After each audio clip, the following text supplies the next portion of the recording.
Akhirnya Indonesia merdeka. Kawasan industri asri, persawahan mempesona, bumi universitas hingga berbangsa. Universitas hingga berbangsa, pelopor pengembang ilmu dan teknologi, membentuk insan berguna, ahli berakhlak mulia, pencipta masyarakat sejahtera. Kepadamu Tuhan, sujud syukur kami persembahkan, limpahkan kami kebahagiaan, pengabdi kemanusiaan. Bangkit tegak berdiri menjulang tinggi, sivitas universitas hingga berbangsa, membangun Indonesia, tridharma landasannya, menjadi alma mater kebanggaan. Unsika semoga tetap jaya, Unsika semoga tetap jaya.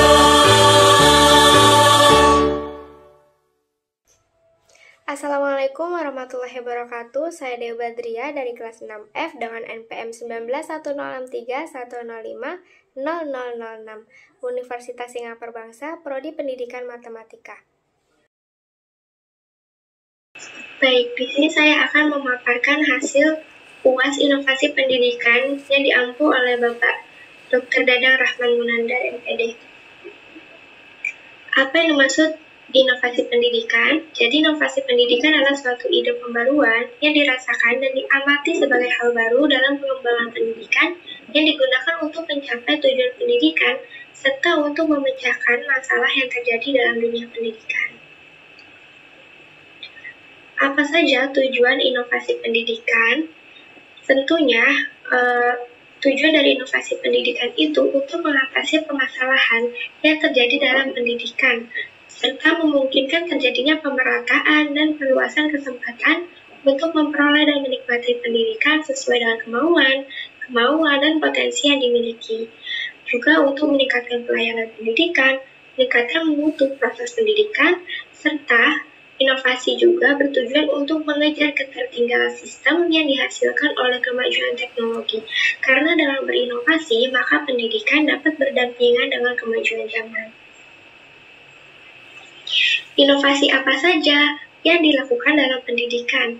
Jadi, inovasi yang telah dilakukan diantaranya kita telah melakukan pembelajaran jarak jauh, penggunaan model pembelajaran flipped classroom, dan juga adanya e-book, pop-up buku, pembelajaran berbasis kompetensi, ada juga e-learning, dan penggunaan kurikulum terbuka. Apa itu inovasi produk dan contohnya?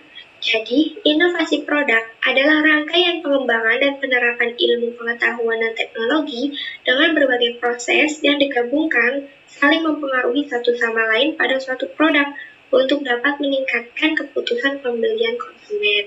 Adapun contohnya itu ada Debrum Groomer, Smart Glasses kacamata pintar sebagai pengganti headset, ada face shield sebagai pengganti masker, dan juga keyboard virtual laser. Yang selanjutnya, apa itu inovasi pendidikan Brainly? Jadi inovasi pendidikan itu seperti yang sudah dibahas adalah ide pembaruan yang dirasakan dan diamati sebagai hal baru untuk mencapai tujuan pendidikan. Adapun Brainly itu sendiri adalah salah satu dari inovasi pendidikan yang merupakan aplikasi yang menjadi salah satu dalam pendidikan yang mempertemukan siswa dan guru secara online untuk membahas dan mewadahi siswa dalam belajar bersama menyelesaikan soal yang rumit sekalipun. Mengapa pemerintah selalu melakukan inovasi dalam pendidikan? Nah, di sini kita lihat karena pada dasarnya zaman akan terus berkembang dan mengalami kemajuan, sehingga inovasi pendidikan perlu dan sangat selalu dilakukan oleh pemerintah untuk mengatasi ketertinggalan-ketertinggalan yang terjadi akibat kemajuan teknologi. Dan jika dilihat, pendidikan nasional kita sekarang ini telah gagal dalam membentuk nilai-nilai karakter bangsa terhadap peserta didik. Hal ini dikarenakan orientasi pendidikan kita lebih berfokus pada ranah kognitif. Itu pun dikembangkannya tidak utuh, hanya pada ranah kognitif tingkat rendah, sehingga pemerintahan harus selalu melakukan inovasi pendidikan guna tercapainya cita-cita dalam bidang pendidikan. Ada beberapa strategi untuk mengadopsi inovasi yang dilakukan oleh suatu organisasi. Jelaskan dan strategi mana yang paling efektif digunakan untuk kasus adopsi inovasi kurikulum 2013. Lalu apa kelemahan dan kelebihan strategi yang Anda pilih? Jadi, strategi mengadopsi inovasi itu ada 4. Yang pertama, strategi fasilitatif, dan di mana fasilitatif ini strategi yang digunakan untuk mencapai tujuan perubahan sosial yang ditentukan, diutamakan penyediaan fasilitatif dengan maksud agar program perubahan sosial akan berjalan dengan mudah dan lancar. Adapun strategi pendidikan itu adalah pendidikan atau pengajaran kembali. Pendidikan ini dipakai sebagai strategi untuk mencapai tujuan perubahan sosial dengan menggunakan strategi. Pendidikan ini berarti mengadakan perubahan sosial dengan cara menyampaikan fakta dalam maksud orang akan menggunakan fakta atau informasi itu untuk menentukan tindakan yang akan dilakukan. Lalu yang ketiga ada strategi bujukan. Strategi bujukan ini artinya untuk mencapai tujuan perubahan sosial dengan cara membujuk agar sasaran perubahan mau mengikuti perubahan yang terjadi. Lalu strategi paksaan ini adalah perubahan sosial dengan cara memaksa klien untuk mencapai tujuan tertentu perubahan sosial. Nah, di sini menurut saya yang paling efektif adalah penggunaan strategi fasilitatif, di mana fasilitatif ini kelebihannya menyediakan berbagai fasilitas akan sangat bermanfaat bagi usaha perbagaian sosial dan juga menghendaki berbagai macam kebutuhan untuk memenuhi tuntutan perubahan yang diharapkan.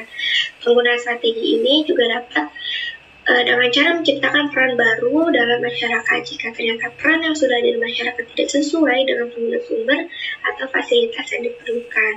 Adapun kelemahannya, strategi ini akan kurang efektif jika digunakan pada kondisi sasaran perubahan yang sangat kurang untuk menentang adanya perubahan sosial. Perubahan diharapkan berjalan dengan cepat serta tidak sikap terbuka dari klien untuk menerima perubahan. Itu untuk kelemahannya.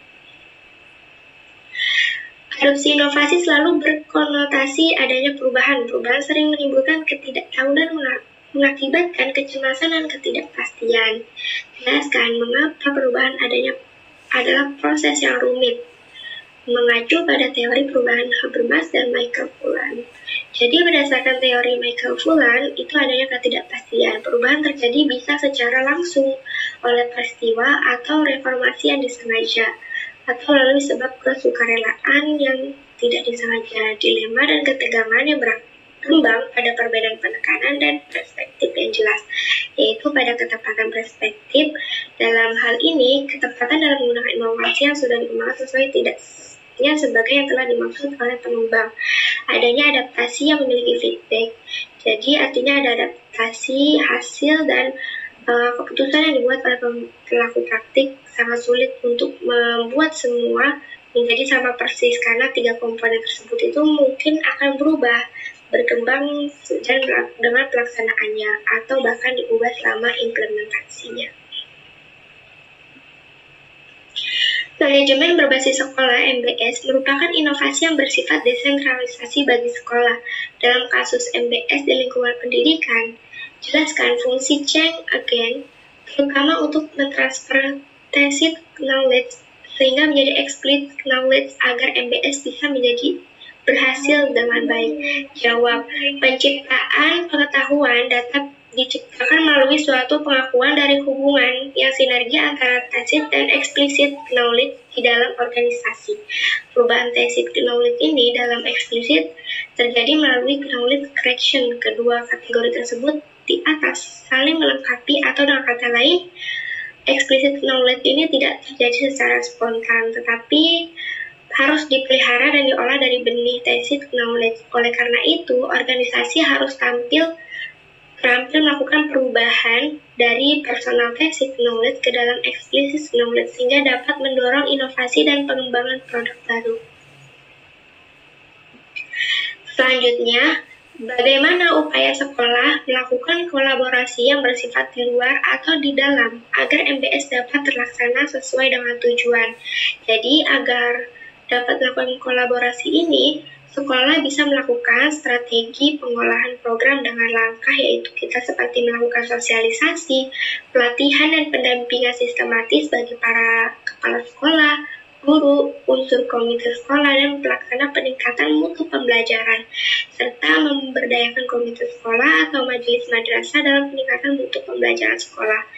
Dapat juga melakukan supervisi dan monitoring yang sistematis dan konsisten terhadap pelaksanaan kegiatan pembelajaran di sekolah. Yang selanjutnya yaitu, akhir-akhir ini semakin masif penerapan inovasi digital dalam kehidupan sehari-hari seperti blockchain, kriptografi, non-fungible token, dan metaverse. Yang pertama, itu ada blockchain. Blockchain ini adalah teknologi baru yang melakukan pencatatan serta dikembangkan untuk penyimpanan data secara digital, dapat dimanfaatkan untuk kebutuhan di sektor perbankan, dimanfaatkan untuk kegiatan voting digital, dan juga untuk memantau kadar kebersihan dari makanan. Selanjutnya, ada kriptografi. Kriptografi ini teknik menyampaikan tulisan secara tersembunyi dalam memanfaatkan fitur enkripsi data. Kriptografi untuk keamanan data mengakses informasi pada jaringan sehingga data menjadi lebih aman dan terjaga dari adanya spoofing. Nah, selanjutnya adalah NFT. NFT ini merupakan sebuah token unik dalam ekosistem blockchain yang dapat digunakan untuk memverifikasi aset-aset digital seperti gambar, foto, video, dan juga musik. Sedangkan metaverse ini adalah komunitas virtual yang dibangun saling terhubung satu sama lain, di mana dalam komunitas itu orang dapat bertemu, bekerja, dan berinteraksi jual beli layaknya dunia nyata berkat bantuan teknologi augmented reality dan virtual reality. Contohnya itu seperti Facebook. Nah, tujuan diciptakannya metaverse ini tentunya untuk menjadi platform komunikasi. Yang selanjutnya, tulis contoh inovasi dalam pembelajaran matematika, kemudian jelaskan ciri-cirinya, manfaat, dan tujuannya. Jadi, saya mengambil contoh yaitu adanya jarimatika, metode jarimatika. Ciri-cirinya yaitu dia melakukan operasi perhitungan, baik penjumlahan, pengurangan, perkalian, dan pembagian, itu hanya dalam menggunakan kedua tangannya, di mana tangan kanan itu bernilai satuan dan tangan kiri untuk nilai puluhan. Adapun tujuan dari jarimatika ini melatih siswa berhitung tanpa menggunakan alat bantu, cukup menggunakan jari saja, tidak seperti pembelajaran konvensional yang sebelumnya dengan memotret di buku tulis. Nah, dengan begitu manfaat adanya pembelajaran metode jarimatika ini membuat siswa lebih mudah paham dalam menghitung penjumlahan, pengurangan, dan operasi hitung lainnya. Pembelajaran juga menjadi lebih menarik dan tidak membuat siswa cepat bosan dalam belajar matematika. Baik, mungkin sekian pembahasan dari saya. Semoga bermanfaat. Wassalamualaikum warahmatullahi wabarakatuh.